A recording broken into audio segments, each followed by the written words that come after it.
Olha só, isso aqui é o pai, tá? Um pai herói. Ele conseguiu comprar uma moto para os 2 filhos dele. Aí na virada de ano, ele decidiu passear com os filhos. Uma moto nova, muito nova. Ah, virou o ano, vamos lá, vamos começar com a família unida, vamos passear pelas ruas.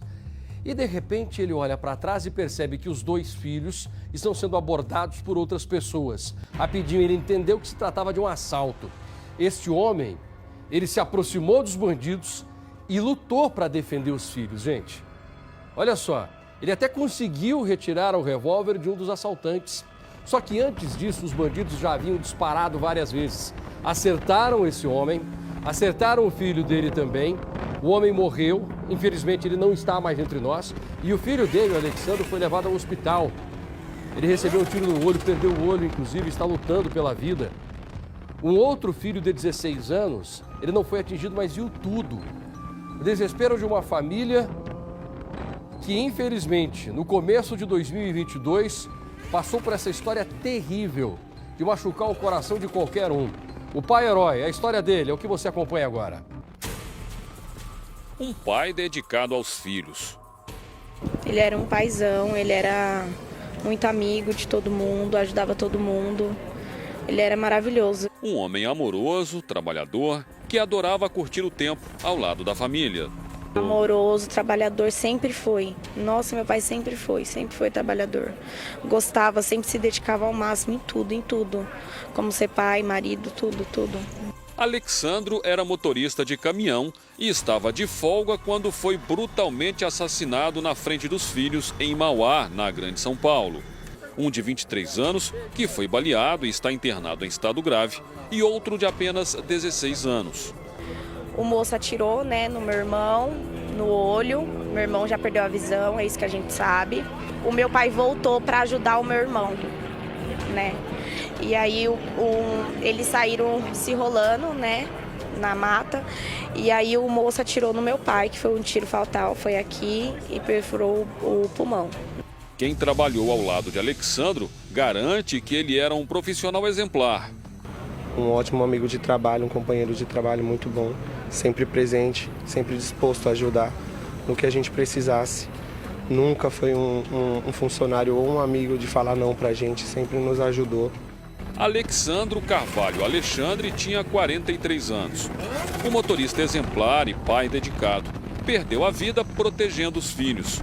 O motorista de caminhão acabou baleado, ajudando o filho mais velho, Luiz Henrique, no momento em que o jovem estava sendo assaltado. O filho mais novo do Alexandro contou à polícia que ele, o pai e o irmão, o Luiz Henrique, decidiram vir para essa avenida aqui em Mauá para poder andar de moto. Por volta de 3 horas da tarde, os 3 chegaram exatamente nesse local aqui. Esse adolescente de 16 anos estava na garupa do irmão e o pai, o Alexandro, estava em uma outra motocicleta. Quando os 3 chegaram, exatamente naquela curva, bem ali no fundo, eles foram abordados por 3 homens. Um deles estava armado e anunciou o assalto. Só que em vez deles entregarem as motocicletas, o Luiz Henrique, irmão desse adolescente, filho do Alexandro, decidiu reagir ao assalto. Ele imediatamente partiu para cima do criminoso.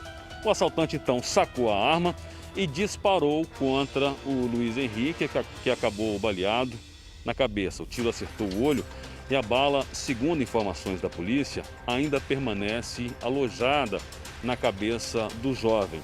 Durante a confusão, o Alexandro conseguiu retirar a arma do criminoso e atirou contra o bandido, que também foi baleado. Só que o Alexandro também acabou sendo atingido por um disparo. Ele foi encaminhado para o hospital junto do filho. Só que, infelizmente, ele não resistiu ao ferimento à bala e acabou morrendo. O Luiz Henrique ainda permanece internado. Depois disso, as motocicletas foram retiradas do meio da rua e foram deixadas exatamente nesse ponto aqui, bem na entrada da empresa, para que a perícia chegasse e fizesse os trabalhos. A polícia agora tenta imagens de algumas empresas aqui da região. Por exemplo, nessa empresa tem pelo menos 3 câmeras aqui na entrada, para poder identificar os 3 criminosos e conseguir prendê-los. Giovana acredita que o pai imaginou que os filhos haviam parado porque os homens eram pessoas pedindo ajuda e só entendeu que se tratava de um crime por conta dos tiros disparados pelos bandidos. E aí meu pai pensou que era pedindo ajuda, alguma coisa, só que aí viu, escutou o tiro e voltou. Eu já sabia que meu pai ia fazer uma coisa dessa. Eu já imaginava. Ele ficou com medo do meu irmão de 16 anos que estava atrás do que levou o tiro no olho, né?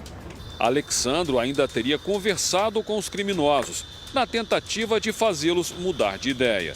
Ele e os filhos não queriam perder a moto novinha que haviam comprado recentemente e não tinha nem uma semana de uso.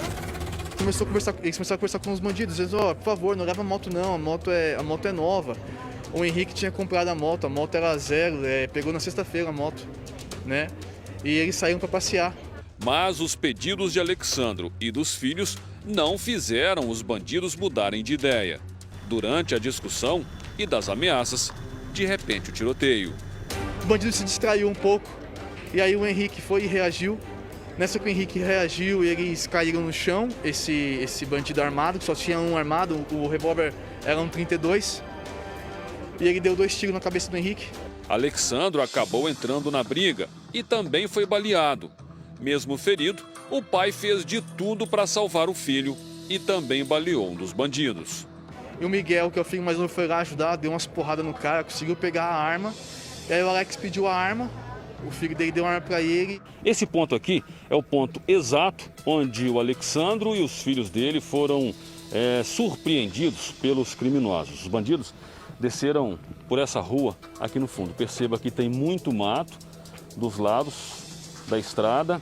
Um pouco mais ali na frente já começa uma parte de terra. Os criminosos teriam descido justamente por ali. A rua aqui é conhecida como Rua do Grau, porque algumas pessoas costumam vir para essa região para empinar as motocicletas.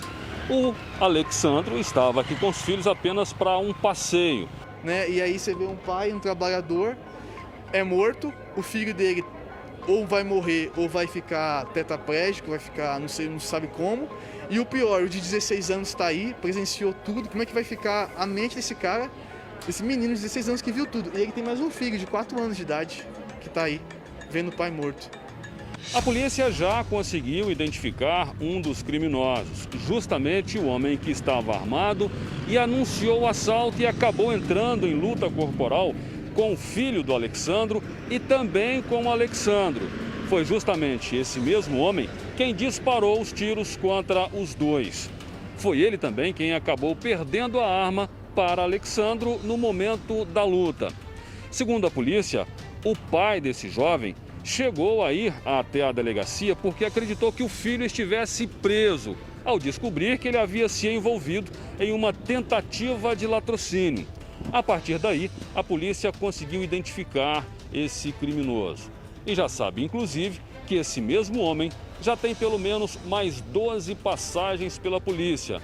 Entre essas passagens, também latrocínios. E aí destruiu uma família aqui, destruiu a família dele também, que também a família dele é vítima, são pessoas pobres, né? E é revoltante. Agora, atenção Brasil, atenção, porque a polícia investiga essa história. Já tem gente presa chegando na delegacia, inclusive com registro aqui da equipe da Record TV.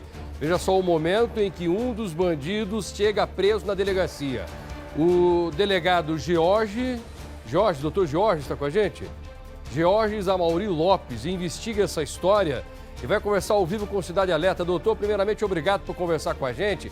E fora essa prisão que nós estamos mostrando agora, outras pessoas já foram identificadas e presas pela polícia? Boa tarde para o senhor. Boa tarde, eu que agradeço a atenção. Nós estamos ainda nas investigações, logo vamos chegar na identificação dos outros dois. Tá. Essa pessoa que chegou agora, que nós mostramos, qual que foi a participação dele neste assassinato, doutor? Ele foi quem efetivamente efetuou os disparos, ele anunciou o assalto, ele é quem segurava a arma de fogo, quer dizer, ele comandava o grupo.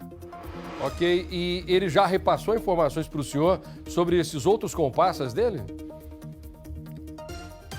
Estamos ainda efetuando interrogatório, ele ainda está fornecendo informações. Estamos trabalhando com isso ainda. Uma coisa que me chamou a atenção, viu, doutor Jorge, é que entre esses rapazes tem latrocida. Tem gente que já tinha matado no passado e que voltou a matar agora. Imagino para o senhor que tem uma equipe muito grande, o senhor que vai, faz o seu trabalho, consegue prender um bandido desse e depois ele ganha as ruas. Uma revolta porque às vezes a população pensa que é a polícia que não trabalha. Mas o grande problema muitas vezes está nas nossas leis. Eu nem culpo o juiz, porque o juiz aplica o que está na lei. Agora a questão é a seguinte, a polícia prende um latrocida e as nossas leis mandam soltar. O que o latrocida faz? Ele volta a matar. Ele não aproveita a segunda chance para se ressocializar. Ele aproveita a segunda chance para voltar a matar, doutor. Olha, eu até constei isso no meu boletim de ocorrência. É uma pessoa que não respeita a vida humana, uma pessoa que não tem qualquer apreço pelas normas básicas de convivência. Ele possui diversos boletins de ocorrência, mesmo quando era menor, depois de maior também, e ele está cumprindo pena em regime aberto.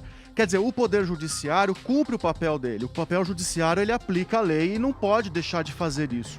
O nosso problema é essa legislação larga, essa legislação que dá espaço para esse tipo de coisa. Ele está cumprindo pena, veja bem, em regime aberto, como pode isso, né? E agora ele acabou com a família, quer dizer, tira a vida de um pai. Como é que vai ficar esse filho, né? Com perda de um olho, perda de massa encefálica. Quer dizer, é uma pessoa que não tem mínima condição de conviver socialmente.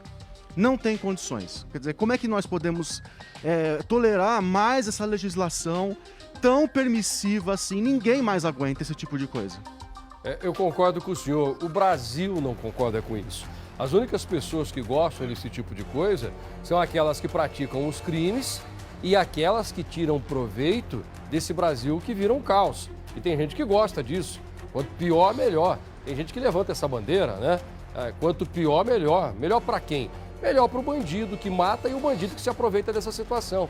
Então, eu fico pensando como deve ser difícil para a polícia, porque o senhor investiga, o senhor coloca na cadeia e muitas vezes a nossa justiça manda soltar. Como é que pode soltar um cara que tem coragem de matar? Por favor, Brasil, nós temos que acordar. Um cara que tem coragem de matar para roubar, aí ele recebe o direito de responder em liberdade? Porque o semiaberto nada mais é do que isso. Eu vou pagar a minha pena em liberdade. Pagar em liberdade se você tem coragem de matar? Só num Brasil que é uma ruaça e que precisa mudar. Doutor, muito obrigado. Eu desejo assim muita sorte para o senhor, tá? E não desanime nunca, porque apesar de muitos bandidos serem soltos depois de presos, a gente continua acreditando no trabalho daquela polícia que prende, tá? Bom trabalho para o senhor aí. Obrigado, eu que agradeço e fique tranquilo que a gente vai cumprir nossa missão sempre. Muito obrigado. Doutor Jorge, portanto, conversando para todo o Brasil aqui através do Cidade Alerta.